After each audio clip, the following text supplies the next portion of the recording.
Tonight, we are not followers, where we have to stay in our lane, assess the situation as we see it. an epic collaboration between the Big Interview and the Business Desk. Can you give us an estimate of the amount of debt you owe? That's personal. Now on CNC3, billionaire businessman Michael Leachin. You know, that's the life of an entrepreneur.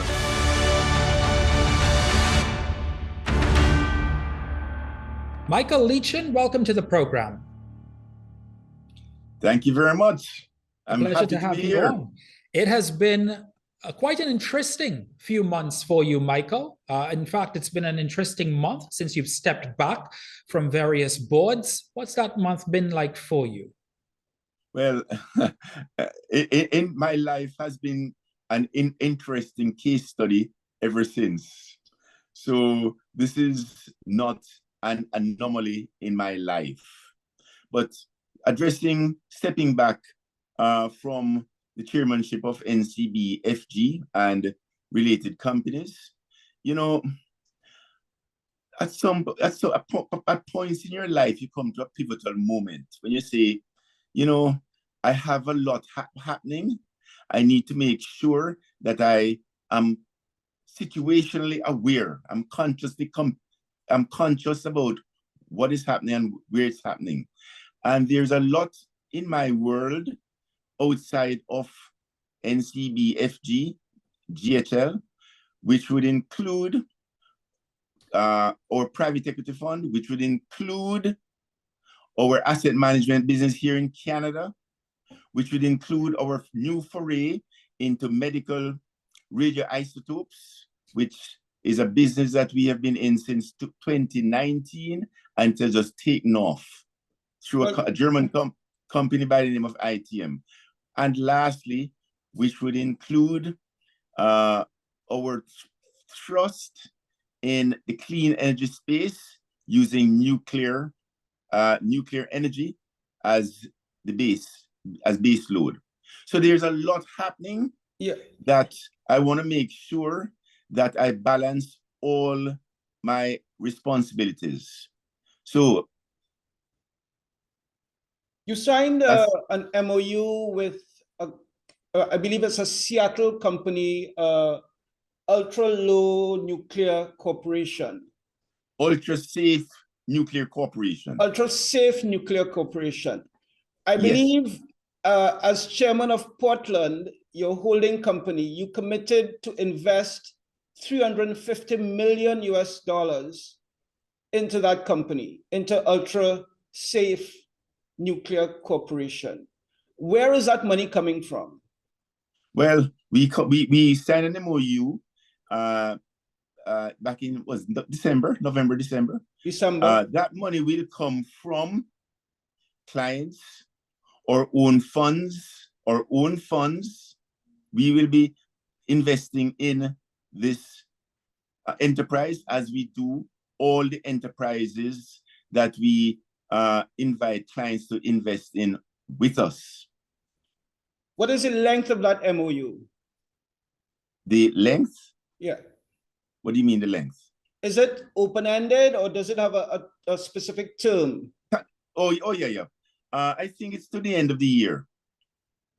Right. So you, your associated companies and your clients are committed to investing $350 million in this nuclear company by the end of 2023, correct?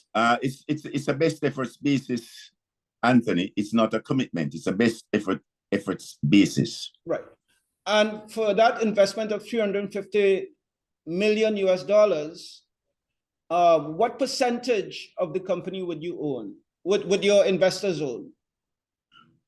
It would be about 28%. Right. And does that explain your decision to sell assets, your mansion, your mega yacht, 22.7 million NCBFG shares? Are those decisions to sell assets related to this investment in this nuclear company? You know, Anthony, selling assets. Firstly, the mansion, what everybody's mentioning as a mansion in Cayman. I think I bought that mansion about 7 or 8 years ago, and I've never slept one night in that mansion. So over time, you accumulate things that you don't really need. And at some point you say, you know what, these things are costing me money and they have no utility. So I may as well consolidate and put my funds into areas that I am really involved with, that I have my hand on the wheel managing. So 3 areas that I'm now focused on. Number 1 will be NCB Financial Group. Number 2, our radioisotope business out of Germany, ITM in Munich. And number 3, our nuclear, or thrust, or foray into small modular reactors. And the first company is USNC, as you mentioned, Anthony. So it's a consolidation of assets that in many cases, I'm not getting enough utility, including the yacht, right? Yeah, but do you include in those assets for which you're not getting utility, the 22.7 million shares in NCBFG that you sold 2 Fridays ago? So the 22 point, you have to put things into context. 22.7 million shares seems like a lot of shares. But remember, I own 1.5 billion shares. Yes. So you do the percentage. That 22.7 would be about 1.5% of 1.5% of my total holdings. Yes. It's no different, Anthony, if you had savings of $100 and you decided one day to take $1.50 out of the $100 and buy something. You still have $98.50. So you're saying then, on the back of Anthony's point, Michael, you're saying that your shareholders and the stakeholders in all of these companies should not be concerned. What I'm saying absolutely and unequivocally is my commitment to, firstly, when I bought NCBFG in 2002, my average price was less than $4 per share. Average price was less than $4. The share price, we turned that business around. And the share price ran up from less than $4 to over 200, right? So we have to keep things in perspective. So my average cost is less than $4. So even if I were to sell at $68, to go from 4 to 68 in 21 years is a phenomenal return. Yeah. So periodically, not only do I sell, I also buy, right? Depending on what liquidity I need, right? Yeah, but what signal are you sending to the shareholders of the NCBFG by selling 1.5% of your holdings in the company? No signal, because I have 98.5%, and I may sell some more, yes, and I may buy some more. Okay, so you asked us to contextualize it, Michael, and just to be clear. I mean, you say it's less than 1%, and it is, but 22 million shares you appreciate are a lot in any context, whether you have 1.5 billion or not. That's not true, because at the same time, 22 point whatever million shares is still 1.5%. So you can't look at the absolute dollar, you have to look at the percentage, because the percentage remaining is what will signal my intent. So are you consolidating funds? Are you raising funds to make this investment in the ultra-safe nuclear corporation, 350 million? I'm raising funds to do a few things, Anthony, to pay down debt, right? To repositioning, to make other investments, right? USNC being one, and also to make other investments. So it's a constant look. As a capital allocator, it's a constant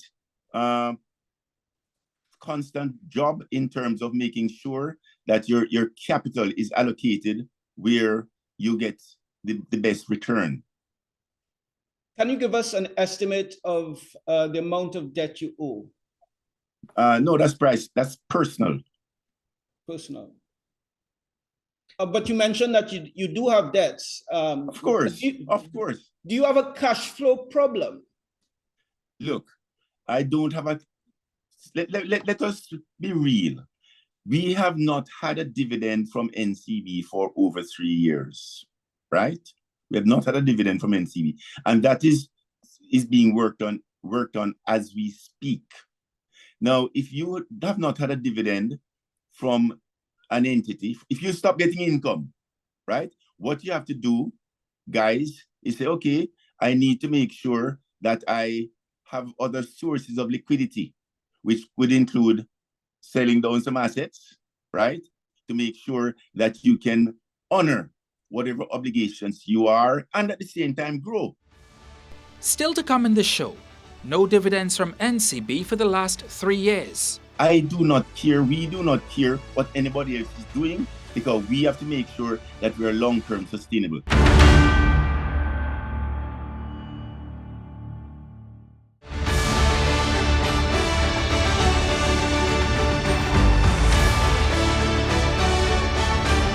All of the thousands of NCBFG shareholders want to know, why did the group suspend or stop its dividends? Reasonable question. In the context of the company declaring 39.9 billion Jamaican dollars at the end of the 2022 financial year on September 30th, 2022. So Anthony, you see, if you know, and Ryan would know, that we're going through a period whereby you have accounting standards that are changing. IFRS 17, Basel III for insurance companies, Basel III for banks, right? So right now, as we speak, we're going through that period. So one has to make sure that you have enough buffers, capital, given the change in capital requirements that is being imposed by the accounting standards, international accounting standards. You have to make sure you have enough buffers to be strong. Secondly, we have been, after COVID, starting in 2022, we have been going through a period of high interest rates in the world. As you all know, when you go through a period of high interest rates, bonds fall. Consumer credit consumers become more challenged.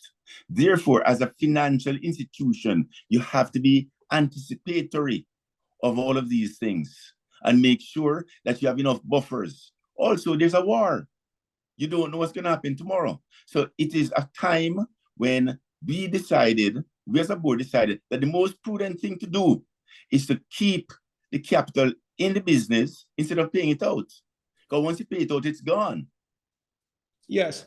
The other financial... So hold on, Anthony, hold on. Yes, so at the end of the day, it's a judgment call and how conservative you want to be. The more conservative you want to be, the more you keep your cash. Yes.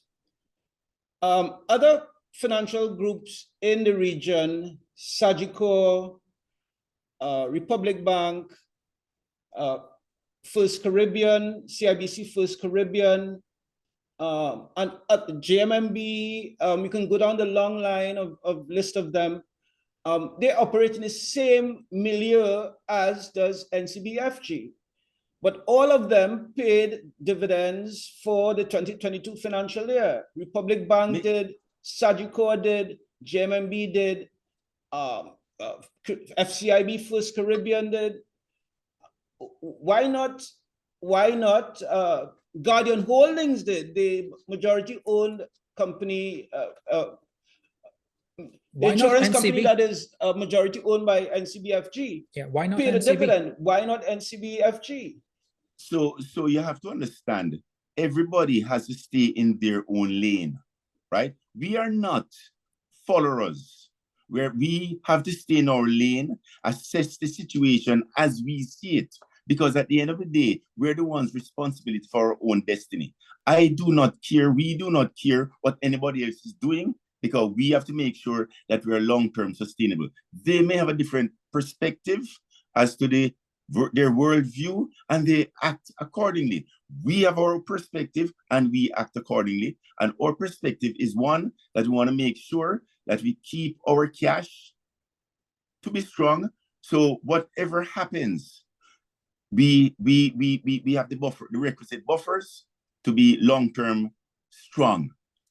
Did the Bank of Jamaica express concern about NCBFG's financial buffers?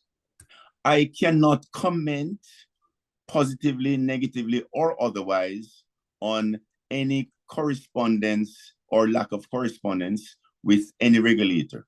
It's illegal. Okay. So given all that you've just said, Michael, does your leave of absence now shake the confidence? Your leave of, it's roughly 90 days. As I understand it, you will be absent. You've recused yourself in some instances, if you want to call it that. Does that shake the confidence in the membership, your fellow members on some of these boards that you've now taken a leave of absence from?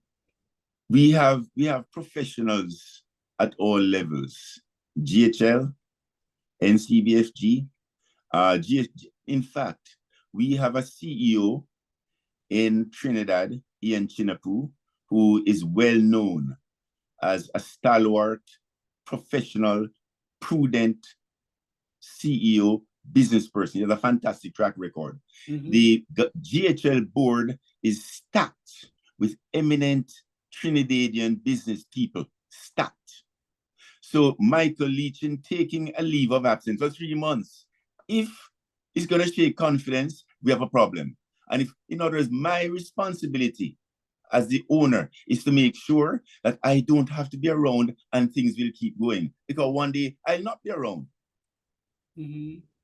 Are the obligations of the nuclear company and the clean energy company and the company in Germany so onerous that you could not continue serving on the boards?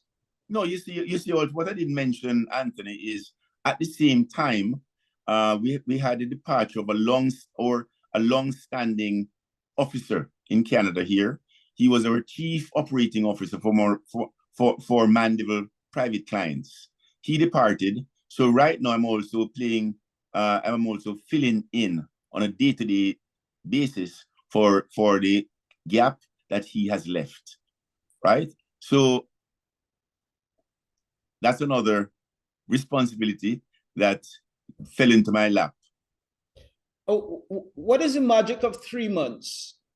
In 3 months, we will find, in fact, we now have an acting chief operating officer, and I'm working with him. And in 3 months, we should make that transition. So it will free me up again. It will free me up. So I just thought 3 months to really make sure that all the projects that we're doing here in Canada, in the business at Mandeville and Portland, there's no interruption in those projects. In addition to this nuclear company, and I'm sorry to cut you in, Michael, I apologize for that, but this nuclear company, what are your goals for it? Where do you see it? Where do you want to see it? Perhaps by the end of the year?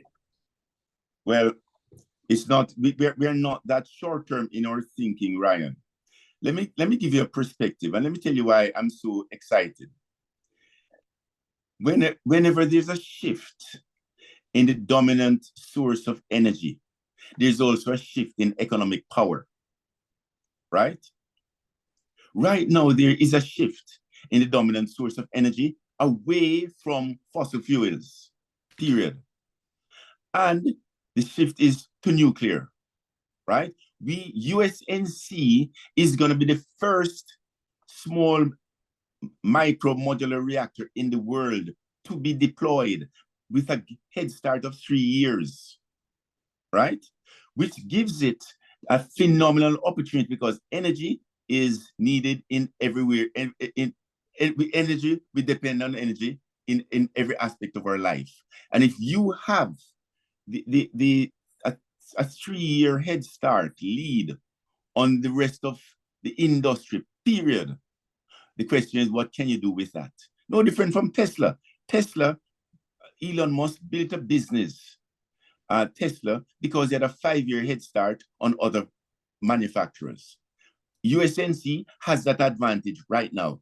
So we want to make sure that we take advantage, we don't lose that advantage and get the benefits of that 3-year jump on everybody else. Is it true that USNC is in the pre-IPO stage? I cannot comment on that because I can't comment on that. Okay, but anybody who looks at the well, hold on, Anthony, hold on, please.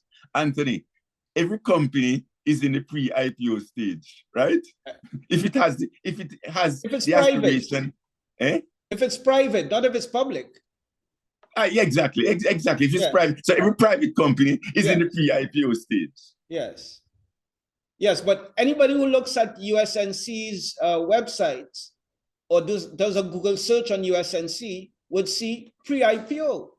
So isn't that Portland, which is your holding company, decided to make an investment in this USNC entity in the pre-IPO stage, hoping that when it gets to the IPO stage, the share price is going to shoot up tremendously? You see, Ryan, no, we are long-term investors. The IPO will come, right? But we are solving some of mankind's most challenging problems. Right now, it's clean energy, okay? So if you notice, what I did, I signed an MOU with the Canadian nuclear laboratories. Yep. Right? I don't know if you saw that. I did. First time in the world that has ever been done, whereby a private entity signed an MOU with a national nuclear laboratory. Yes. And the reason for doing that is because we are now collaborating, CNL and Portland, so we can go to any country, including Trinidad, including any country in the world, and say, look, you have an aspiration to be carbon net zero by 2050. Mr. President, Ms. Prime Minister, Mr. Sheikh, for you to do that, you need nuclear, but you have no nuclear muscle, right? So how are you gonna provision for that aspiration? I don't know. Well, this ecosystem that we have built, consisting of CNL, Portland and USNC, we can help you to provision so that your country can become carbon net zero by 2050 with this ecosystem. So we can we can help you write your legislations, help you write your standard operating procedures, look at all your nuclear requirements and help you with it. Because this is we have the Canadian Nuclear Laboratory as our collaborating partner. Coming up next, Michael Leachin bets on nuclear energy. What if you are not correct? You know, that's the life of an entrepreneur.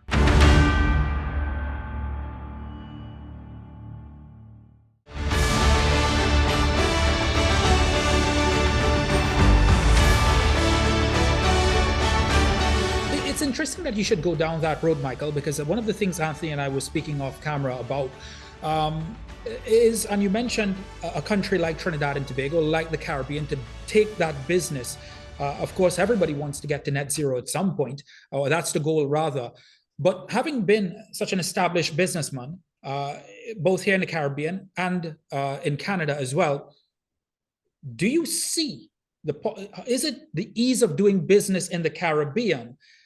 Is it, has it gotten harder? Is it still worthwhile for international businessmen like yourself to come to the region and invest? 100%, Ryan. When you see, I'm a contrarian investor. That's why in my career, I can say to you, and there are very few investors in the world who can say the following. I have been associated with $7 billion businesses, 4 unicorns and $3 billion public businesses, 7 in different sectors ranging from asset management, banking, insurance, independent power production, and targeted radionuclide therapy, which is solving for Canada. Countries ranging from Canada, the Caribbean, Central America, Australia, Germany, right? So when we talk about, so I'm a contrarian investor, and there are very few people in the world who would have that breadth in terms of being successful in the various sectors and geographies. Very few people in the world. So let's talk about the Caribbean. One of the attractive factors to me in the Caribbean is that the Caribbean, generally speaking, meet three preconditions that are requisite to make a great investment. The first is there must be a difference between perception and reality. The second is there must be inefficiencies.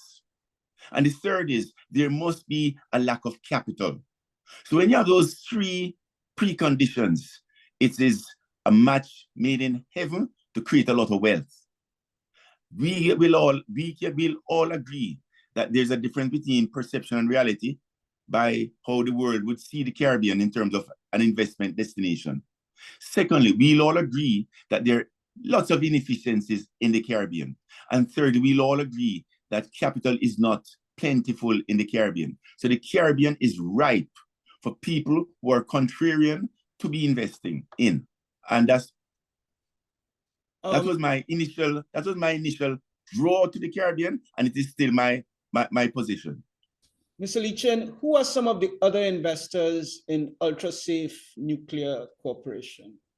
Some of the other investors would include Hyundai, PCL, which is a large infrastructure company, PCL, Hyundai, Hatch Engineering. These are multinational engineering companies. Hyundai, everybody knows Hyundai, right, out of Korea. So it has a blue chip investor roster. Right. So you've obviously made a bet on the future of nuclear. Suppose the future is not nuclear, or it is not as much nuclear as you thought it would be. Anthony, I couldn't hear the latter part of your question. Okay, so what I said was you've obviously made a big bet on nuclear being a big part of the world's future. What if you are not correct? You know, that's the life of an entrepreneur, Anthony. My responsibility, what has guided me in the past, and it still guides me today, is the following. I'm driven by what I have codified as the 3 Ps. To be successful in life, to be successful in business, one has to implement the 3 Ps. What's the 3 Ps? Number 1, you have to predict. Number 2, you have to plan for your prediction. And number 3, you have to persevere with your plan. Right. Okay? Yep. So now you ask me now, why nuclear? And why are you so confident, Mr. Lee-Chin, that nuclear is going to be a dominant source of energy in the future? Here's why. Because today, the energy mix of the world would comprise of, the model I use is the hub and spoke model. At the hub, you have today fossil fuels. The spokes would comprise renewables. But renewables, the sun doesn't shine every day. The wind doesn't blow every day. Hydro is not scalable, right? So, but the hub fossil fuels over the last 250 years has caused carbonization of the world, which is causing all sorts of problems, climate change, health problems, etc. So we have all agreed this has to change. So what we now need to do is substitute, but the hub fossil fuels have certain characteristics that are good. Number 1, always on. Number 2, high energy dense. Number 3, scalable. The only problem with it, it's dirty. So what we need to do is to substitute that hub with another energy dense, always on, scalable, but clean source of energy. And the only one is nuclear. Michael, I just wonder, I'm listening to you speak and selling it to our audience. I just wonder, how far are we from seeing you begin selling this to potential governments and leadership around the world? Well, They're ready. Exactly. We are already doing that.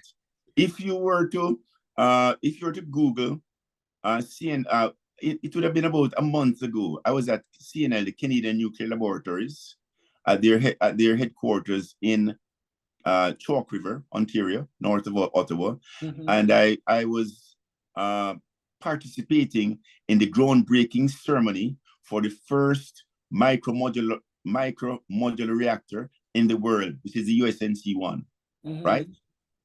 On the campus of CNL a month ago. And as I said, we'll be 3 or 4 years ahead of everybody else. And what I'll do, I'll send you the photographs and actually a video of the speech I made at that point in time. So, and by the way, deployment will be in 2026, Ryan. That's the question you asked. That's the question that I asked. Michael Leachin, we could talk to you for an hour or more, but unfortunately our program doesn't go that long, but we do appreciate you joining us for a very, very important interview on this program. Thank you very much. Good seeing you. My pleasure, gents. All the best.